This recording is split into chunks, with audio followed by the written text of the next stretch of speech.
Good morning, students. This is Naushad Alam from Kendriya Vidyalaya Balia, and today we will study the first chapter of civics of class 7th, that is on equality, समानता. आज हम कक्षा 7वीं की civics की पहला chapter समानता का अध्ययन करेंगे, इक्वलिटी के बारे में जानेंगे. किसी भी पुरुष के लिए या महिला के लिए या कहें हम किसी भी नागरिक के लिए समानता कितना महत्वपूर्ण होता है, समानता का अधिकार कितना इम्पोर्टेंट होता है, इस चीज़ को हम समझने की कोशिश करेंगे. जितने भी रिवॉल्यूशन हुए, जितनी भी क्रांतियाँ हुई, उन क्रांतियों का जो मेन व्यू था, जो मेन पॉइंट था, वो समानता, इक्वलिटी को लेकर के था. आज हम जिस समाज में रहते हैं हमें बहुत कम असमानता देखने को मिलता है, लेकिन अगर हम आज से कुछ साल पहले जाएं या गांव में जाएं तो वहाँ हम देख सकते हैं कि किस तरह की असमानता जो है आज भी संविधान लिखे जाने के बाद भी, लोगों का अधिकार होने के बाद भी जो है उन्हें झेलना पड़ता है.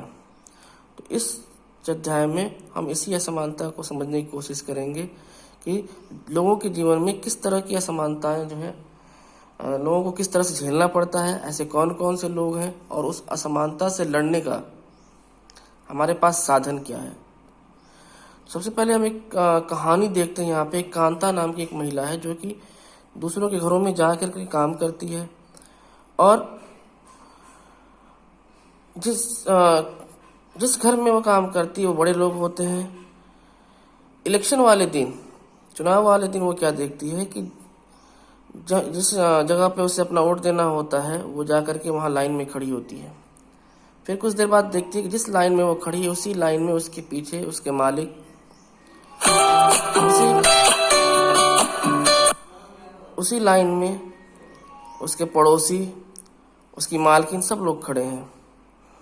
यहाँ पर उसने देखा कि बारी बारी लोग आते जा रहे हैं और एक लाइन में खड़े होते जा रहे हैं. यहाँ पर न कोई अमीर है, न कोई गरीब है, न किसी जाति, न किसी धर्म से कोई मतलब है, और अपनी अपनी बारी से वोट देते हुए सभी लोग जो है निकलते जा रहे हैं.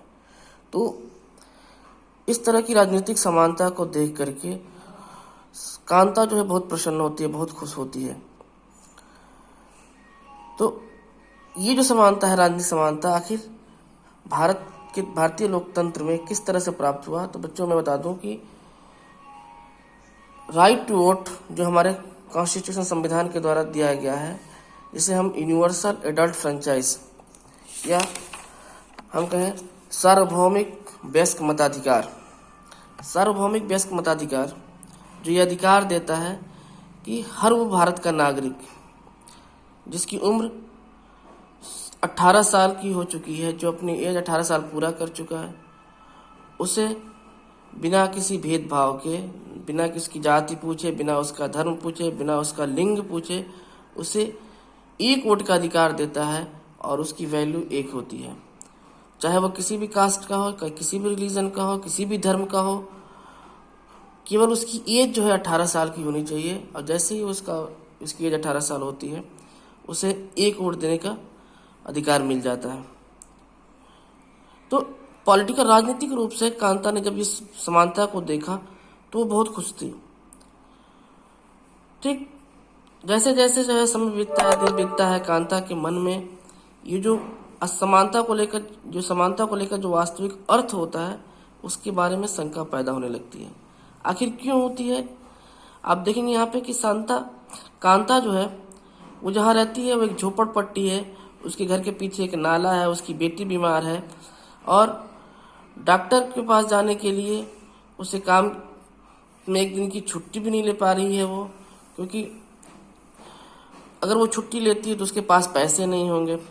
वो मालकिन के पास जाती है, काम करती है, काम करने के बाद जो है पैसे कुछ उधार लेती है, फिर वो शहर के हॉस्पिटल में जाती है, सरकारी अस्पताल में, जहाँ एक लंबी लाइन लगी होती है, उस लाइन में खड़ी होकर के वो इंतजार करती है. वो वहाँ पे देखती है कि इस लाइन में केवल गरीब लोग खड़े हैं. वो देखती है कि हॉस्पिटल की उस लाइन में एक भी अमीर आदमी नहीं खड़ा है. तो ये चीज़ उसके मन में एक शंका पैदा कर देती है कि अधिकतर लोग उस लाइन में खड़े हैं वो केवल गरीब लोग हैं. इसी तरह से हम देखेंगे और भी असमानताओं के बारे में जो कि धार्मिक और जातिगत स्तर पर देखने को मिलता है कि गांव के अंदर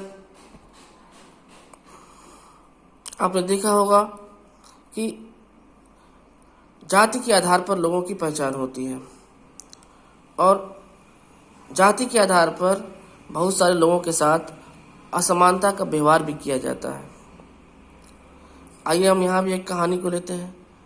ओम प्रकाश वाल्मीकि जो कि एक दलित वर्ग से बिलोंग करते थे और उन्होंने एक किताब लिखी है जूठन, और उस किताब में वो लिखते हैं कि जब वो छोटे थे, जिस विद्यालय में पढ़ते थे, स्कूल के अध्यापक के द्वारा, हेडमास्टर के द्वारा किस तरह से छोटी जाति का उनका होने के कारण उनका शोषण किया जाता था।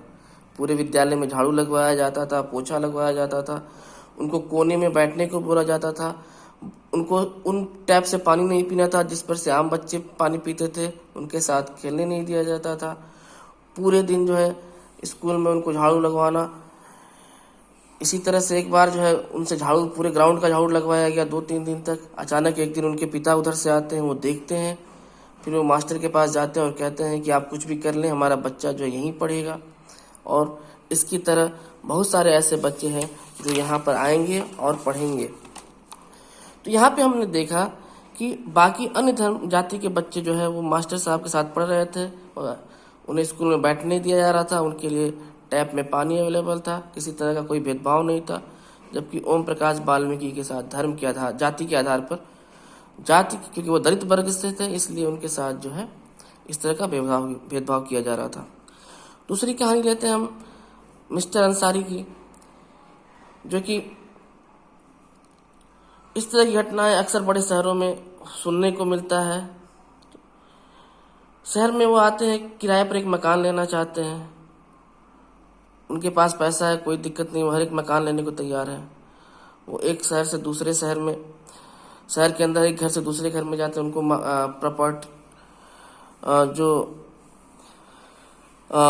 प्रॉपर्टी डीलर है उसके पास सबसे पहले उन्होंने बताया कि बहुत सारे कमरे खाली है, हर जगह पे वो गए, लेकिन जैसे ही लोग उनका नाम सुनते अंसारी, लोग मना कर देते कि अभी कोई खाली नहीं है, या कोई ना कोई बहाना बना देते थे। यहाँ तक कि प्रॉपर्टी डीलर ने उनको ये सुझाव भी दिया कि आप अपना नाम चेंज कर लीजिए और कुमार कर लीजिए, इससे आपको घर जल्दी मिल जाएगा। लेकिन दोनों इस बात को इच्छुक नहीं थे लेकर के कि हम अपना नाम बदलें, और बड़े मेहनत के बाद जो है 1 महीने के बाद उनको एक मकान देने के लिए एक मकान मालकिन जो है तैयार हुए। तो इन दोनों घटनाओं में हम देखते हैं कि ओम प्रकाश वाल्मीकि के साथ जो भेदभाव हो रहा था वो जाति के आधार पर था, जबकि मिस्टर और मिसेस अंसारी के साथ जो भेदभाव हुआ था वो धर्म के आधार पर हो रहा था। तो जब लोगों के साथ असमानता का व्यवहार होता है तो उनके सम्मान को ठेस पहुंचता है। ओम प्रकाश वाल्मीकि और अंसारी दंपति के साथ किए गए व्यवहार के कारण उनकी सेल्फ रिस्पेक्ट, उनकी डिग्निटी, उनकी गरिमा को ठेस पहुंचा। ओम प्रकाश वाल्मीकि को उनकी जाति के कारण स्कूल में झाड़ू लगवाकर शिक्षकों और छात्रों ने उनके सम्मान को बुरी तरह आहत किया। उन्हें लगने लगा कि मैं विद्यालय में अन्य छात्रों की तरह नहीं हूँ, मैं उनसे कमजोर हूँ, कम हूँ, मैं दूसरी जाति का हूँ, नीच जाति का हूँ। वहीं अंसारी के साथ आपने देखा कि लोगों ने उनको घर देने से मना कर दिया, यहाँ तक कि उनको नाम बदलने का सुझाव दिया गया। तब उनके आत्मसम्मान ने उन्हें ऐसा करने से रोक दिया और उन्होंने उस सुझाव को ठुकरा दिया था। क्या अंसारी या ओम प्रकाश जैसे जो लोग हैं, क्या उनके साथ ऐसा व्यवहार होना चाहिए था? क्या वे इसी सम्मान के हकदार थे? क्या हमें उनकी गरिमा के साथ भेदभाव करना चाहिए था? क्या उनको वो गरिमा, वो सेल्फ रिस्पेक्ट नहीं मिलना चाहिए? तो बच्चों, आज हम इतना ही पढ़ते हैं और इन सवालों का जो है जवाब कल हम देखेंगे अगले टॉपिक में, भारतीय लोकतंत्र में समानता। Thank you.